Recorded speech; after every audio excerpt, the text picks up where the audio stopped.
Hello' family, পুনৰ এটা নতুন ভিডিঅ'লৈ আপোনালোক সকলোকে স্বাগতম জনাইছোঁ। আজি এই ভিডিঅ'টোত আপোনালোকক এটা নতুন জব নটিফিকেশ্যনৰ বিষয়ে জনাম। যদি আপোনালোকে এই ভিডিঅ'টো প্ৰথমবাৰৰ বাবে চাই আছে তেনেহ'লে চেনেলটো ছাবস্ক্ৰাইব কৰিবলৈ নাপাহৰিব। লগতে আমাৰ এটা টেলিগ্ৰাম গ্ৰুপ আছে, তাৰ লিংক মই ডেছক্ৰিপশ্যনত দি দিম, তাত গৈ আপোনালোকে জইন হৈ ল'ব। তেন্তে নতুন জব নটিফিকেশ্যন কি আছে এবাৰ চাই লওঁ। বেংক অফ বৰোডা ৰিক্ৰুইটমেণ্ট 2025, ইয়াত টোটেল পোষ্ট আছে 146টা। পোষ্টবিলাকৰ নাম হৈছে deputy defence banking adviser DDBA, group head, senior relationship manager, private banker, territory head, product head.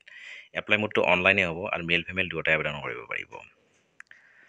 Bank of Baroda recruitment 2025 salary হ'ব ₹6 lakh to 24 lakh PA। Bank of বৰোডাত নিউ ভেকেঞ্চি 2025, মেক্সিমাম এজ 57 ইয়াৰ্ছলৈকে আপোনালোকে আবেদন কৰিব পাৰিব। এপ্লিকেশ্যন ফিজটো জেনেৰেল OBCৰ কাৰণে 600 টকা, SC ST PWDৰ কাৰণে 100 টকা। জেনেৰেল আৰু OBCৰ কাৰণে 600 টকা, SC ST PWDৰ কাৰণে 100 rupees। আৰু চিলেকশ্যন প্ৰচেছটো নো এক্সাম, ডাইৰেক্ট চিলেকশ্যন হ'ব। এডুকেশ্যন কোৱালিফিকেশ্যনটো এনি গ্ৰেজুৱেট পাছ, অৰ্থাৎ আপোনালোকে যদি গ্ৰেজুৱেশ্যন কমপ্লিট কৰিছে তেনেহ'লে এপ্লাই কৰিব পাৰে। ইম্পৰ্টেণ্ট ডকুমেণ্ট কি লাগিব? পাছপোৰ্ট চাইজ ফটোগ্ৰাফ লাগিব, ছিগনেচাৰ লাগিব, আধাৰ কাৰ্ড লাগিব, এডুকেশ্যন চাৰ্টিফিকেট লাগিব, কাষ্ট চাৰ্টিফিকেট লাগিব, age proof.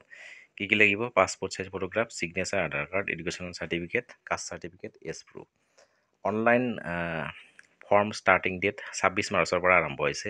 Last date for online application 15 April 2025, অৰ্থাৎ 15 এপ্ৰিললৈ আপোনালোকৰ লাষ্ট ডেট আছে। 15 এপ্ৰিললৈকে আপোনালোকে আবেদন কৰিব পাৰিব। ইম্পৰ্টেণ্ট ডকুমেণ্ট কি লাগিব? পাছপোৰ্ট চাইজ ফটোগ্ৰাফ লাগিব, ছিগনেচাৰ লাগিব, আধাৰ কাৰ্ড লাগিব, এডুকেশ্যন চাৰ্টিফিকেট লাগিব, কাষ্ট চাৰ্টিফিকেট লাগিব আৰু এজ প্ৰুফ। এডুকেশ্যন কোৱালিফিকেশ্যনটো এনি গ্ৰেজুৱেট বিচাৰিছে, আপোনাৰ অৰ্থাৎ গ্ৰেজুৱেশ্যন যিটো কমপ্লিট কৰিছে ইয়াত এপ্লাই কৰিব পাৰে। চিলেকশ্যন প্ৰচেছটো নো এক্সাম, কোনো ধৰণৰ এক্সাম ইয়াত নহয়। আৰু এপ্লিকেশ্যন ফিজটো জেনেৰেল OBCৰ কাৰণে 600 টকা, SC ST PWDৰ কাৰণে 100 টকা। আৰু মেক্সিমাম এজ লিমিটটো হৈছে 57।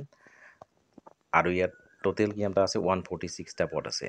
যেনে deputy defence banking adviser, group head, senior relationship manager, private banker, territory head, product head.